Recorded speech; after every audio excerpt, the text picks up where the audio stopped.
திருவள்ளூர் அருகே பட்டாவை அடங்கலில் சேர்த்து ஆன்லைனில் பதிவேற்றம் செய்ய லஞ்சம் வாங்கிய கிராம நிர்வாக அலுவலரை லஞ்ச ஒழிப்புத்துறை போலீசார் கைது செய்தனர். திருவள்ளூர் மாவட்டம் திருவேற்காட்டில் சமீபத்தில் நடைபெற்ற அரசு நிகழ்ச்சியில் தமிழக துணை முதல்வர் உதயநிதி ஸ்டாலின் கலந்து கொண்டு பல்வேறு நலத்திட்ட உதவிகளை பயனாளிகளுக்கு வழங்கினார். அந்த நிகழ்ச்சியில் கடம்பத்தூர் ஒன்றியம் குமாரச்சேரி பகுதியை சேர்ந்த 12 பேருக்கு இலவச வீட்டுமனை பட்டாக்கள் வழங்கப்பட்டன.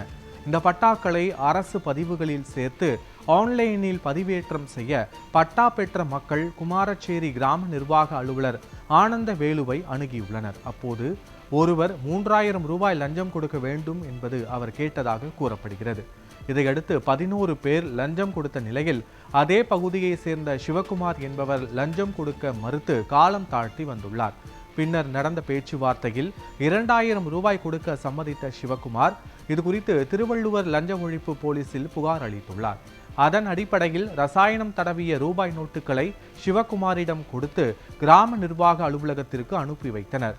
சிவகுமார் லஞ்ச தொகையை VAO ஆனந்தவேலுவிடம் வழங்கிய உடனே அங்கு மறைந்திருந்த லஞ்ச ஒழிப்புத்துறை DSP ஜெயக்குமார் தலைமையிலான போலீசார் அதிரடியாக சோதனை நடத்தி ஆனந்தவேலுவை கையும் களவுமாக கைது செய்தனர். இதையடுத்து கைப்பற்றப்பட்ட லஞ்ச தொகையை பறிமுதல் செய்த போலீசார் சம்பவம் தொடர்பாக தீவிர விசாரணை மேற்கொண்டு வருகின்றனர்.